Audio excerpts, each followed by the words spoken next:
Hi there, it's Dermot here again, and I'm just going to continue with the series of lectures that I've been doing through YouTube and relating to recovery. And today I'm just going to cover poor me syndrome. And as it says there, self-pity gets you nowhere. And in reality, it doesn't, but I'll go through that and just explain that for people as I'm going along.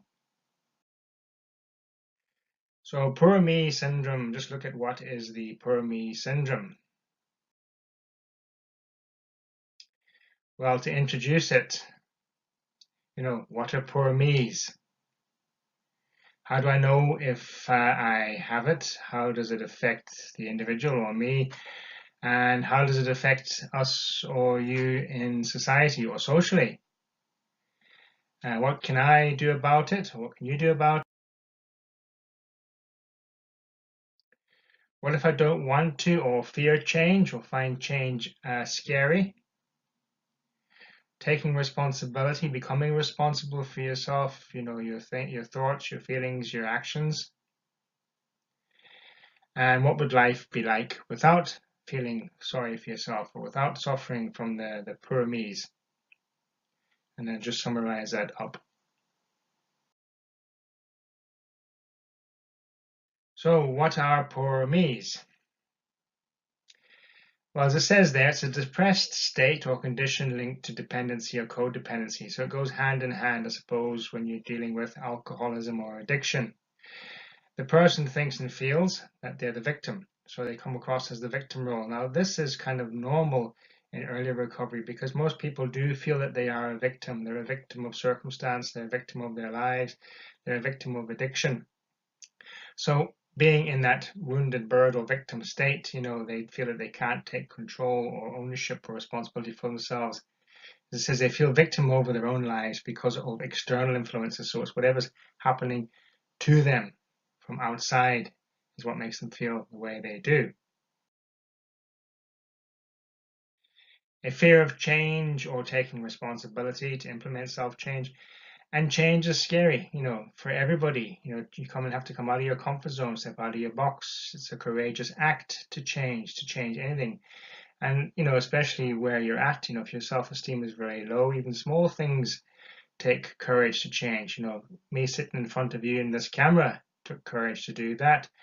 But, once you cross that threshold, the anxiety part of it falls away.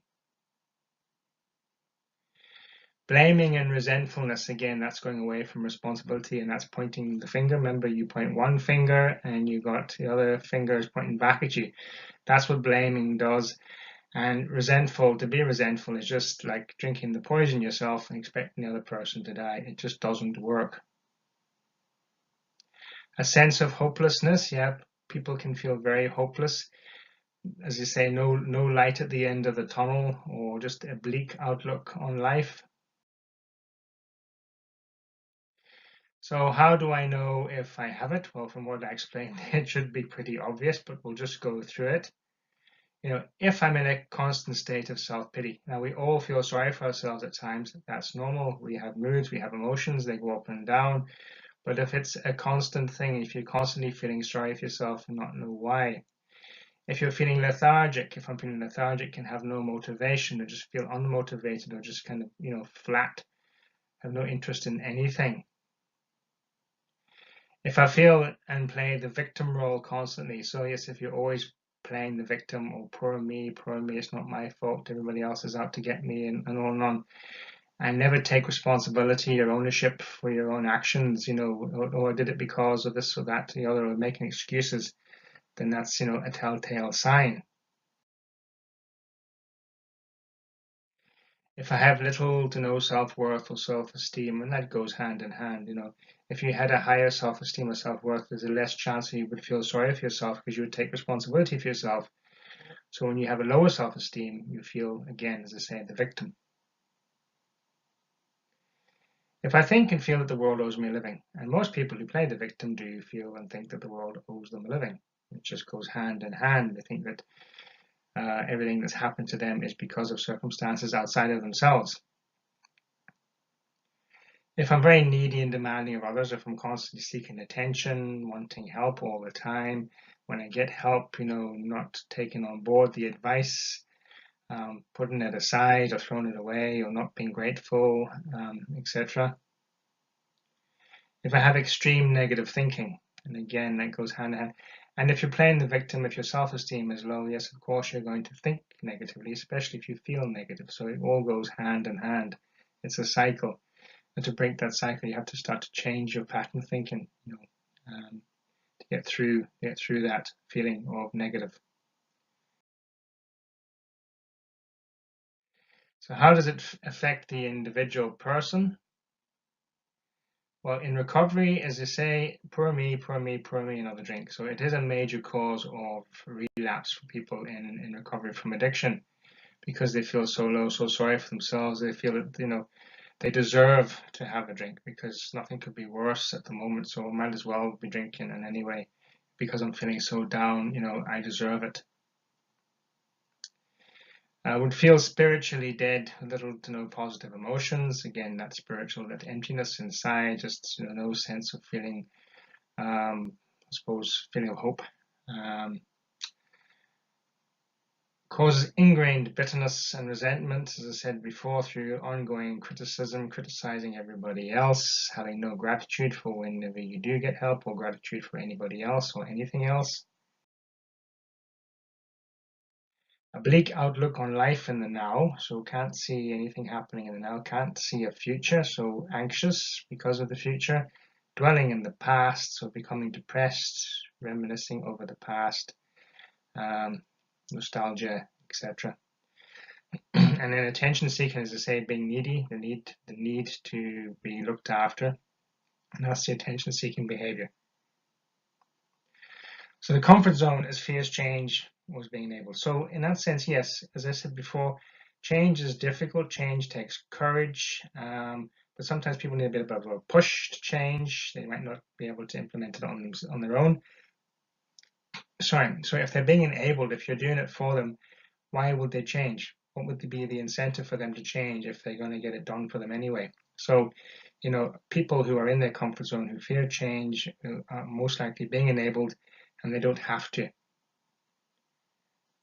Being lethargic and irresponsible, and just lethargy is having no energy, you'll be lying in bed all day, or just doing nothing.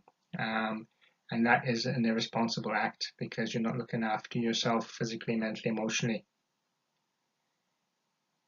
And then it can progress to suicidal tendencies, constantly thinking suicidal thoughts. And, even in cases people do complete suicide over permies, feeling sorry for themselves, feeling kind of depressed. So how does it affect us socially? Sorry. Well, people avoid us. Well, of course they do. Yes, people will feel sorry for you initially if there's something wrong, and they will come to your aid and say, well, look, I'm sorry about that, and what can I do to help you? But if this continues, people then start to back off and think, well, this person is not changing. They're not trying to do anything about the situation, and it's pulling us down. We don't want to be associated with that kind of person. And if you associate with people, whether they're in a low mood or a high mood, it's going to rub off. So become isolated because of that. That's people will avoid you, but then not only that, most people who are feeling sorry for themselves, have the poor me's, do tend to isolate themselves. Sorry, do go off, spend time on their own, in their own room, in their own company. Only associate with other poor me people, well, other people who are in the same, suppose, emotional level, same thought patterns, complaining with each other about everything, the world is a dangerous place, the world's a bad place, etc. Resentment and jealousy of others, more so not for what others have or what they've done, but for what they aren't doing or haven't tried to do in their lives. So bite the hand that feeds you. So that's, I suppose, going back to the gratitude, you're not showing appreciation. And when someone does reach out to help, they don't take on board that help.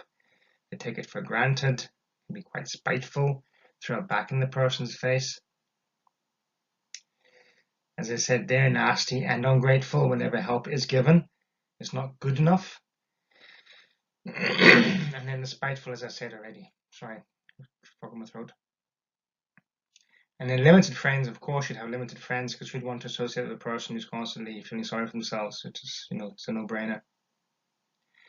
And then taking people for granted. So what can be done about it? Well, again, firstly, taking responsibility, and that's obvious. If you need to change, the first thing you need to do when you're going to change your life in any way is take responsibility for yourself and implement action. Become grateful. Show gratitude, appreciation, and let's become grateful for the small things. Write a gratitude list, build on it. Be grateful for the help you get. Be grateful for your family. Be grateful for friends. Be grateful, that you wake up in the morning. So whatever it is, start small, build it up. Be grateful for the sunrise. Everyone has different things to be grateful, but do focus on that gratitude, because the more you focus on gratitude, the more it grows. As I say, each and every one of us have all the tools and abilities to change our lives with it, and we do. We have the inner ability to change. We can think for ourselves, we can feel for ourselves, we can take action for ourselves.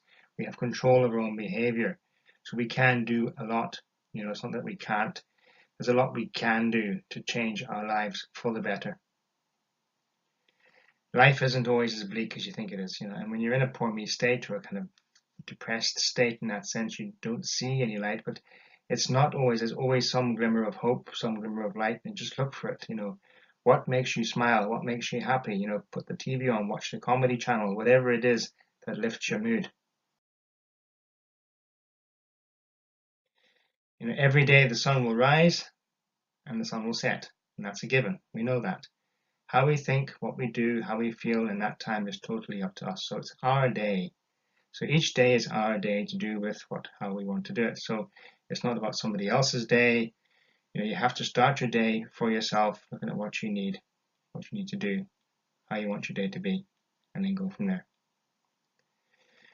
Looking at life without chemicals and all behaviors, not as a burden, but a release to explore something new.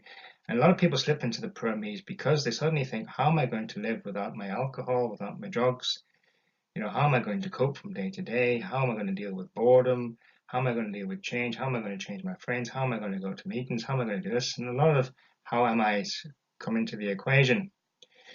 As you say, look, it's not a burden. It's not that you're giving up something. Don't look at it as that you're giving up something. It's about what are you gaining? What are you starting? What's new in your life? What can you do now? That you've never done before, weren't able to do before, didn't have the courage to do before because of your addiction. So look at it in that sense. Because if you keep looking at it as a loss, that's how you're going to feel. But look at this as, as a new adventure. Meditate daily to set yourself up for the day and allow yourself time today to do just that. And meditation, some people love it, some people hate it. But meditation is a very, very powerful tool. And they've been meditating for thousands of years. And really, it's not about listening to bells and going, it's just sitting in a quiet place, giving yourself maybe even 5 minutes, 10 minutes, whatever it is, but just to sit and just reflect, focus on your breathing. That's all you do, just focus on your breathing. And yes, your mind will wander, you'll be distracted, you'll hear noises, you'll smell smells, you'll taste tastes, but always bring your focus back to your breathing, just keep doing that. And the more you do it, the easier it gets. There's also loads of guided meditations. There's no end of them on YouTube or social media. So download something, download an app. You can listen to that. It's not a problem. But it's important to try ground yourself, especially if you're feeling yourself getting stressed or overwhelmed. Just stop what you're doing and just sit down and ground yourself, even if it's just breathing for 5 minutes until you feel more settled, and then go on. But it's good in the morning if you can start your day off with a meditation. It will really start your day off well. And let shit go. Don't hold on to rubbish. Don't hold on to crap that just makes you feel bad. Just let it go. It's not important. You get caught up in a traffic jam. So what? It's not important. In that moment, yes, you might be late for work, but that's so what? That's not important. So all the things that are not important, that are rubbish, that we mull over and make worse, just let it go, because it's just a waste of energy. So what can I do about it? Self-awareness is key. And as you grow and develop in recovery, your self-awareness will grow and develop. It goes hand in hand. But do, try learn a bit more if you can, maybe take a self-awareness course. Maybe follow a self-awareness or motivational speaker or guru online if you can. Download a book or an audible book, or even watch things on your laptop or your computer, on your phone, whatever it is. Do kind of promote that in yourself and learn more about what you can do rather than what you can't. A reality check of where you're at, and it's not as bad as you think it is. It was a hell of a lot worse. I'm sure anybody who's been in addiction can agree that if they're in recovery now, no matter what kind of recovery they're having, is a hell of a lot better than what their addiction was like.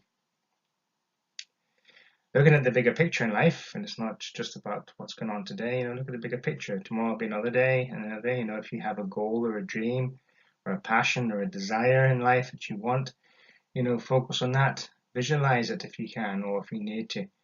But look at the bigger picture of your life. It's not just about what's going on today. Today is today. You can deal with that. But if you want something bigger in your life, or you want to work towards something, that's what you need to be looking at or focusing on. And giving hope a chance, and hope will come if you do all the other things. You will start to feel more hopeful in yourself, feel better in yourself, feel that yes, there is a light at the end of the tunnel, and yes, I can do things, I can do more than I think I can. Have faith, faith in whatever gives you a sense of meaning, purpose, and hope. Faith in yourself, faith in God, you name it, whatever it is that makes you feel good in yourself, and just keep that faith. And keep that faith strong and believe things will happen. And if you do that, things do happen, they do shift. And then taking responsibility for yourself, and that's what you have to do. Take responsibility, accept the good things and accept the bad things. It's not always going to be great. We're going to make mistakes, but that's okay. We're allowed to make mistakes. That's how we learn, that's how we grow. Don't criticize or judge. Don't criticize or judge other people. And don't criticize or judge yourself, because you are your own worst critic. So stop it. It's crap. Start to give yourself some TLC and start to pat yourself on the back. As I said, you're going to make mistakes. We all do. That's life. But learn from them, grow from them. Accept the way things are, and that's just the way they are. There's a lot of things we can't change. We're living in that life. Change what you can, but what you can't change, accept it. Be grateful for what you have and who you are. And that's very, very important, going back to the gratitude. Be grateful for what you have and who you are, because who you are, no one can change that, because every single one of us is unique in this world, and that's who we are. It's not what we are, what we're not, but that's who we are. So be grateful for who you are, because you are a unique human being, and what you have, what you have in life, even it might be meager, it might be small, but it's yours. And then the serenity prayer, if you know that, it's, God, grant me the serenity to accept the things I cannot change, the courage to change the things I can, and the wisdom to know the difference. You can look that up online. I want it printed out. So change the way you look at things, and things you look at will change, and that's by Dr. Wayne Dyer, and it's very, very true. If you look at things in a bleak light, that's how they will be, but if you look at things in a better light, that's how they will be also. What if I don't want to or fear change? Take action. Kick yourself up the bottom and just do it before you start to think of it. Mel Robbins, if you've ever heard of her, does a 5-second rule. And that's what that's all about. It's count back 5 to 1 and just do it. And you'll think about it later and feel about it later. But no, taking action is the most important thing to do, because at times when you stall or you delay, you delay and you delay, and then you start to doubt, and then you find that your courage drops and you probably won't do it. You'll beat yourself up for not doing it. You'll wish you had. You'll have regrets and so on and so forth. So just take action. Weighing up the pros and cons of your existing thinking, attitude, behavior. Is it working for you? Is it not working for you? If it's not working for you, drop it, change it. Ask myself, are my thoughts making me happy or sad? If sad, change your thoughts to happy ones. ask myself if playing the victim role constantly is helping me or hindering me. How many people visit me or avoid me? So look at that as well. Do you notice a change in people coming around you or friends contacting you, or you even contacting friends? Have people unfriended you on social media? Things like that. Do I like being in a helpless, poor me state, or would I rather be more independent? Apathy can set in as well, in people who are in poor me states. And sometimes it's very hard to shift that apathy. And some people become so comfort in being in a poor me state that it's hard to shift that. But, do you want to feel that way, really? Honestly, hand on heart, do you want to feel poor in a poor me state or feel depressed? So list what you fear, list what I fear, look at each fear objectively, and share my fears with my peer group. So, if you're in a peer group or in a recovery group or whatever it is, a fellowship group, do talk about what's going on. What are you afraid of? Because everybody has the same or similar fears. And then, as I say, a problem shared is a problem halved. Once you identify somebody else has a similar problem, you won't feel as bad. And own your recovery. It's yours, it's nobody else's. It belongs to you. So own yourself. So responsibility, you and only you are responsible for your own recovery. And that's just to make in the way of it. You and only you are responsible for your life. The past is the past. You need to take control of your future. So don't worry about the past, it's done. If you've learned from it, that's okay.